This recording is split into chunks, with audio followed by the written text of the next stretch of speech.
November 20th, 2015, my husband and I got married. And it was truly the best day ever. And little did our family and all of our friends know, we had a little surprise.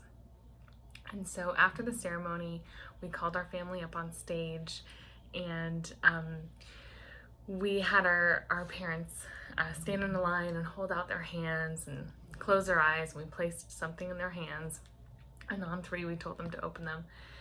And inside their hands was a little onesie that said, "I love my grandma, I love my grandpa," and we announced we were pregnant. And the crowd went wild. It was so exciting. It was the best surprise ever. And it truly was the best day ever. 2 days later, I miscarried. And going from such a high to such a low, it was one of the most devastating experiences of my life. And it took a lot of healing. It took a lot of time. It was very physically and emotionally painful. And of course, nothing's official until it's on social media. So photos and videos of our wedding had made it to Facebook, and as I was contracting and bleeding and trying to heal at home, I was still receiving congratulatory messages of being pregnant. And so in order to save myself repetitive explanation, I decided to post about my loss and post it on social media so that I would only have to say it once, and I wouldn't have to explain to every single person messaging me congratulations that in fact I had lost the baby. So I put it on Facebook, and most people were extremely supportive.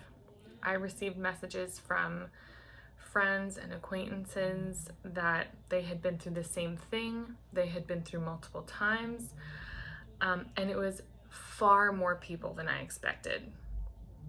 And so it got me thinking, this is a really common thing to happen to people. Let me do a little more digging.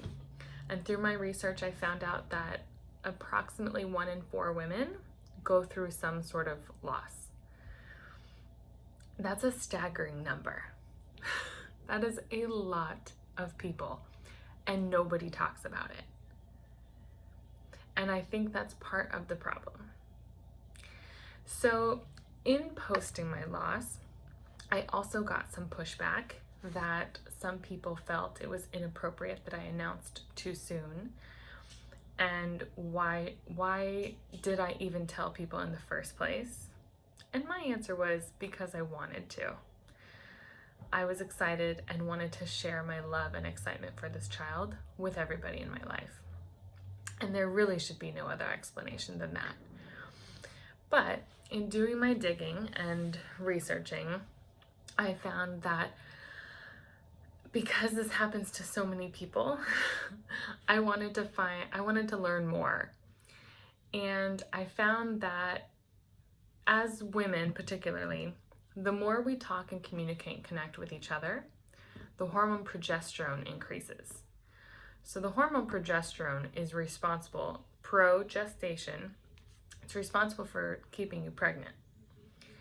And so I realized that, in fact, by sharing and connecting with other women and families, could that potentially decrease miscarriage rates? Could that lead to better birth outcomes? And so what I've done in my practice, and I've found that by working with women, what I've done is created a practice that is based around community and based around people coming together and doing communal events. And I don't have any hard statistics on this, but our miscarriage rates in our practice are significantly lower than 1 in 4. And there could be a lot of reasons for that, but I think that community is a big reason why. So could we alter miscarriage, loss? Could we alter pregnancy outcomes by focusing more on communication. After all, that's what our ancestors did, right? They would have these communities and they would talk and discuss and support each other.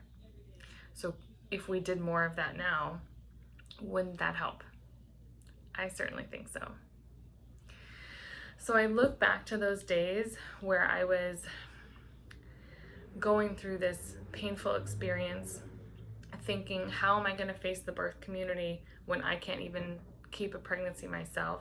I felt like a failure. I felt devastated, crushed, confused. I blamed myself.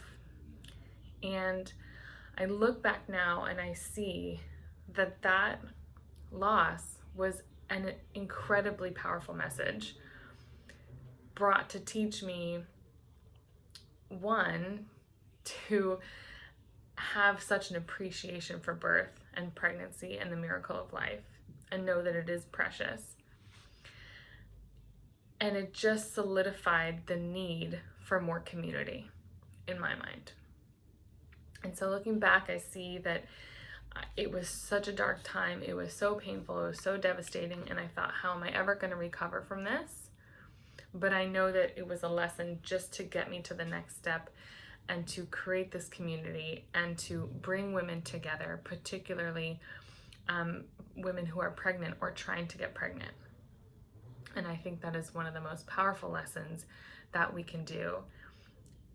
And we're certainly creating better birth outcomes by creating more community.